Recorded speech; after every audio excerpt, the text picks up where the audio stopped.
They said it was just a legend. But then, someone saw it again.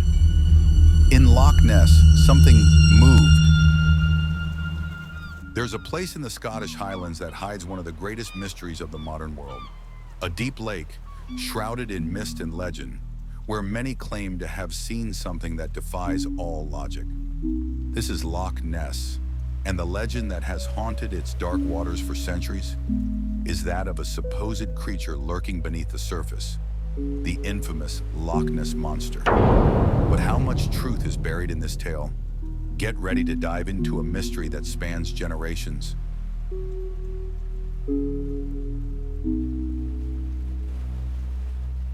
The earliest known mention of the Loch Ness Monster dates all the way back to the year 565 AD. According to ancient texts, Saint Columba, an Irish missionary, encountered a massive creature in the waters of the River Ness. The beast had attacked one of his followers, but as the story goes, it retreated the moment the saint raised his hand and offered a prayer. That account was written down by monks centuries later and became the mythical foundation for what would one day be called Nessie. Still, it wasn't until the 20th century that the legend truly captured the world's imagination. In the dusty archives of Bergen, an old journal lay forgotten. Its author, a Norwegian sailor, who wrote of anchoring briefly along the shores of a mist-covered loch in the Scottish Highlands. He described something vast moving beneath his boat. It was not made of wood, nor stone, nor fish. It was something that breathed. The journal was never widely published, but the location he described, it matched only one place: Loch Ness. In 1933, a new road was built along the edge of the loch, making it easier to reach. And with that, the sightings began to multiply. That same year, the local newspaper, the Inverness Courier, published an article about a huge creature spotted by a couple traveling the new route. It was the spark that lit a media frenzy. Tourists, monster hunters, and journalists flocked to the area. Photos emerged, videos, countless testimonies, some believable, others clearly hoaxes. But one thing was certain: the world had turned its eyes to Loch Ness.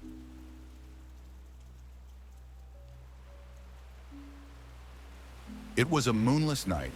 The village near Loch Ness lay under a heavy silence, as if the earth itself was holding its breath. Then a sound, deep, resonant, rising from the water like a distant roar from something vast and alive. No photos, no witnesses, just the echo carried on the mist.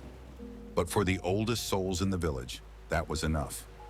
One of them whispered a single word: "He's back."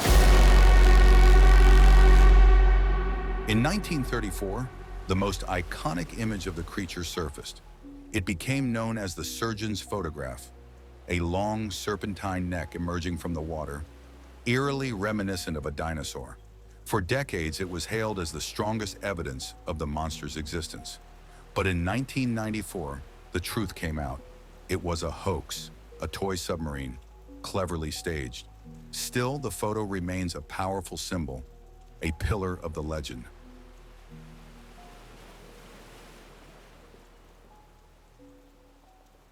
In 2021, a group of researchers collected sediment samples from the bottom of Loch Ness. Among the genetic material they recovered were fragments of DNA that didn't match any known species on Earth. The official explanation? Contamination, a collection error. But one of the biologists on the team abruptly withdrew from the project the very next day. He never spoke publicly about the study again, and the unidentified DNA was quietly archived and never mentioned in future reports. Over the years, numerous scientific expeditions have tried to uncover the truth behind the Loch Ness Monster. In the 1970s, teams deployed sonar equipment and underwater cameras, but all they found were strange, inconclusive echoes deep below the surface. Then, in 2003, the BBC launched one of the most extensive searches ever conducted. Using high-tech sonar, they scanned nearly the entire loch from end to end. And the result? No solid evidence of any large creature. Still, for many, the lack of proof doesn't mean the monster isn't real, because sometimes belief is stronger than science. In 1987, a French tourist checked into a small inn near Loch Ness. He was traveling alone. Before dawn, he left quietly, telling the innkeeper he wanted to see the monster with his own eyes. Hours later, he returned. His shoes were soaked in mud, his hands were trembling, and his eyes completely unfocused. He didn't say a word. Not to the innkeeper, not to his family, not ever again. Whatever he saw that morning stayed with him and never let go.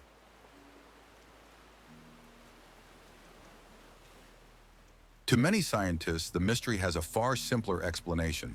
Strange waves, floating logs, oversized fish, even tricks of the light. All natural, all explainable. Some suggest it's just the human mind, eager to believe in something beyond the ordinary. One recent theory proposed something new, a giant eel hiding deep in the loch. This idea emerged from DNA samples collected in the murky depths, but no eel or any creature was ever found. In the end, for all the research, all the theories, Nessie remains unseen, elusive, and perhaps exactly as it was meant to be. Some believe Loch Ness is more than just a body of water. Much more. To a few alternative researchers, it's a natural portal, a rare energy point on the planet where dimensions may bleed into each other. And Nessie, not a creature of this world, but a visitor, lost between realities. A glitch in nature's fabric, a being caught between the known and the unknowable. If that's true, then the lake isn't just deep in water, it's deep in secrets.